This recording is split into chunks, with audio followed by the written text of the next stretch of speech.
Group at RE/MAX Majestic.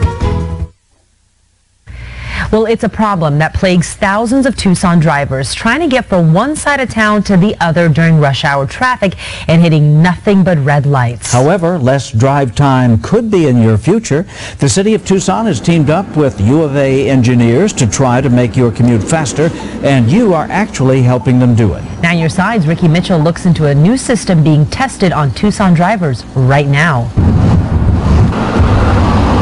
I don't drive on Speedway if I don't have to. From one red light to the next. I don't know what can be done. Tucson drivers often share the same frustrations when it comes to commuting, especially during rush hour on Speedway Boulevard. I'd like to see a change. That'd be great. I mean, I think everyone would. We met with City of Tucson Transportation Director Daryl Cole to understand how traffic timing works in the city. It's really pretty practical, and it's all about how much traffic you have coming through at any one time. He says the goal is to get drivers through as many green lights as possible. In the Speedway, for instance, that's going to be your major thoroughfare. All the side streets in and into that will be a secondary movement. So you're going to give usually more time to those movements, especially the through movements, and then you allot enough time for those left turn movements to get through, still having the through movements work. So in a large intersection, you might have as much as 80 seconds all the way around from the start. If you stop right at the red, it may be 80 seconds till you get around. Optical sensors on the top of most intersections help judge traffic flow and may borrow time from a secondary street if traffic on a primary street starts backing up. So how often does the city look at, big streets like Speedway or Grant to see if any adjustments need to be made? We're usually on a 3-year cycle unless we know there's something changed. Through a partnership with the University of Arizona, traffic engineers might begin adjusting traffic signals a lot more often. Signal timing has to be adjusted based on the demand. UA Civil Engineering Assistant Professor Yaozhen Wu is leading this project that's funded by the city and the Pima Association of Governments.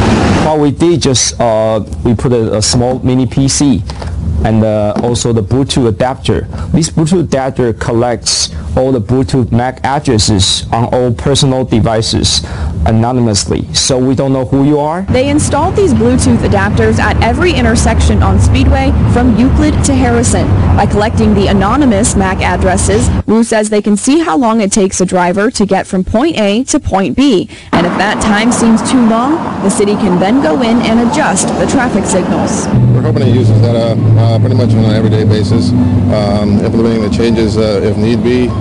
For example, if Speedway seems a little hectic on average Wednesday or whatnot, we can actually implement the changes and foresee any problems in the future. But realistically, how long does it take to get across town using Speedway at its busiest hours? We tested it. Starting at Harrison Road just before noon, we drove all the way to Stone Avenue in 26 minutes and 28 seconds. So we're going to do the same thing again. We're going to drive from Stone to Harrison on Speedway, but this time during the school time rush.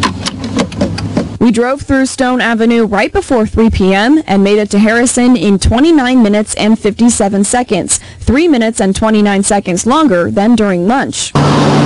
Now for the real test, trying to get across town during the evening rush hour. Starting at 5 p.m., we drove from Stone to Harrison in 34 minutes and 15 seconds. That's only 4 minutes and 18 seconds longer than at 3 p.m. Now it's designed for traffic engineers. Preliminary data from Wu and his students show that certain days of the week or month see a higher level of traffic.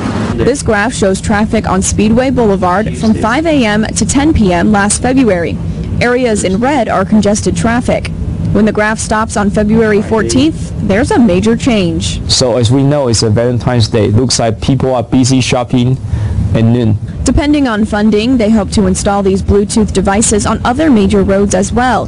They are still developing the system and software and plan to have the project completed this summer. That's when you may start seeing some real changes based on this data. It's really challenging for the city to make everyone happy, but what they can do best is to develop a more adaptive signal timing. Ricky Mitchell, KGUN9 on your side. Something to keep in mind, pedestrian hawk lights do not factor into traffic timing in the city, and the timing of lights at intersections can be affected by pedestrians pushing the crosswalk button. Of course, we'll have a look at your weather forecast after the break.